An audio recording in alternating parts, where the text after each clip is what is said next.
JRF मेरा जुनून home science class में आपका स्वागत है। आज हम पढ़ेंगे सुपोषण एवं कुपोषण से संबंधित जितने भी प्रश्न आए हुए थे उसका वंशहट। भारत पर सूक्ष्म पोषक पदार्थों की कमी संबंधी विकारों का उच्च बोझ है। घेघा, गलगंड, रतौंधी और रक्त अल्पता।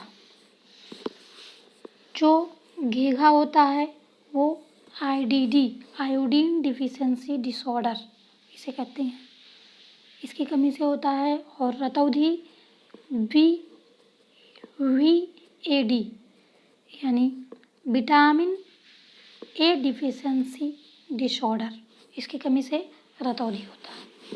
IDA आयरन डिफिशियंसी एनीमिया, इसकी कमी से रक्त अल्पता होता है। फिर आगे देखेंगे अब, भारत में सूक्ष्म पोषक पदार्थों की कमी का उच्च प्रचलन है। किसकी वजह से? विटामिन ए और लौह तत्व की वजह से। विटामिन ए और लौह तत्वों की वजह से जो है भारत में सूक्ष्म पोषक पदार्थों की कमी का उच्च प्रचलन है। इसके बाद अगला क्वेश्चन है, कुपोषण मानव शरीर में विभिन्न रक्षा प्रणालियों पर विपरीत प्रभाव डालता है। तो प्रतिजैवी निर्माण में, फाइगोसाइटोसिस क्रिया में और ऊतक की अखंडता में। उसके बाद बच्चों में PEM का कारण क्या है? तो तनाव के कारण, यानी प्रोटीन एनर्जी माल न्यूट्रिशन की वजह से क्या होता है? बच्चों में तनाव होता है।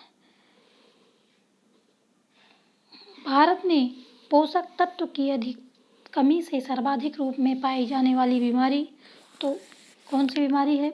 ऊर्जा प्रोटीन कुपोषण, यानी कि PCM। एक है हमारा PEM और दूसरा है PCM।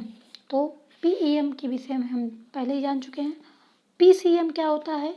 प्रोटीन कैलोरी माल न्यूट्रिशन, यानी जब प्रोटीन और कैलोरी दोनों चीज़ की कमी हो जाती है तो क्या होता है? सबसे अधिक समस्याएं भारत में पाई गई हैं। तो क्या होता है, जब प्रोटीन और कैलोरी दोनों चीज़ की कमी होती है तो हो जाता है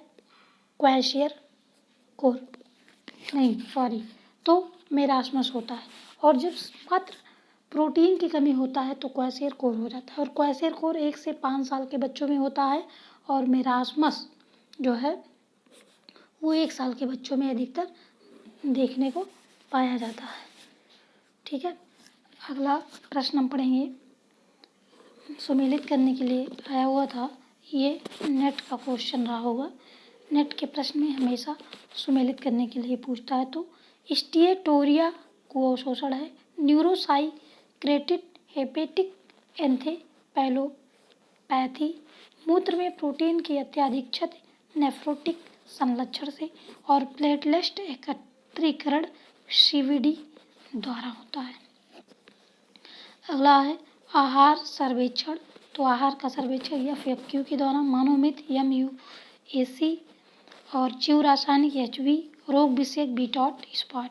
भोजन में प्रोटीन और कैलोरी गंभीर कमी के कारण होता है। प्रोटीन हो की कमी हो और कैलोरी की कमी हो तो क्या हो जाएगा? मेरास्मस, जैसा कि हमने बताया था पहले। अगला बीमारी और कुछ पोषक तत्व। तो स्कर्वी जो है विटामिन C की कमी से, कैरोटोमलेशिया विटामिन A की कमी से, एंगुलर स्टेमेटाइटिस राइबोफ्लाविन की कमी से, परनीसियस एनीमिया विटामिन B12 की कमी से होता है। जब बच्चों की वृद्धि तीव्रता से बाधित हो, उसके शरीर पर कम उपचर्म, वसा और मांसपेशियां होती हैं, ऐसी स्थिति को सूखा रोग कहते हैं। उच्च प्रोटीन आहार दिया जाता है कुपोषण की दशा में। मरास्मस रोग होता है प्रोटीन की कमी से। कम प्रोटीन युक्त आहार की आवश्यकता नहीं होती है। कब?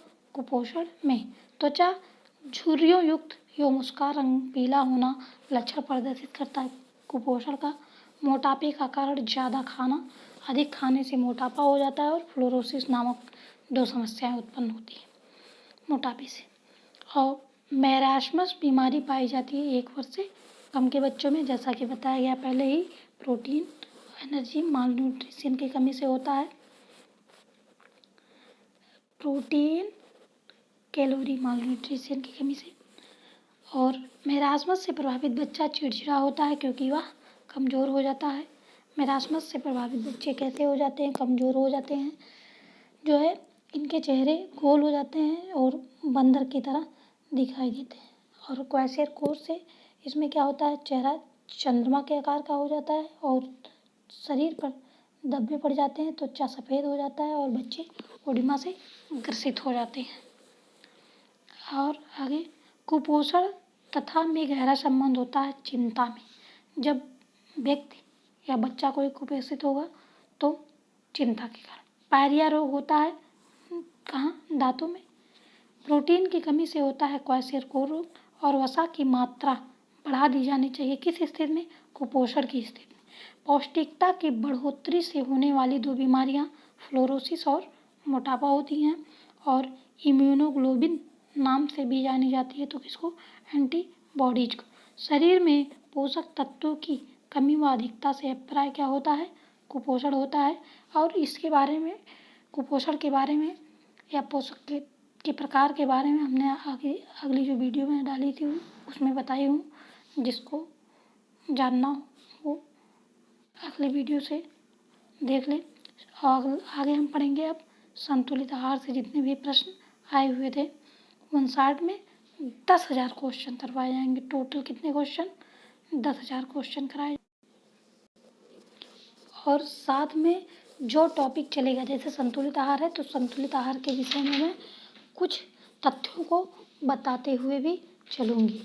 इस प्रकार हमारा 10,000 प्रश्नों का महासंग्राम होगा। आप लोग 5 मिनट 10 मिनट सिर्फ टाइम देते रहिए और कुछ ही दिनों में 10,000 प्रश्नों का अध्ययन कीजिए। धन्यवाद। All of you.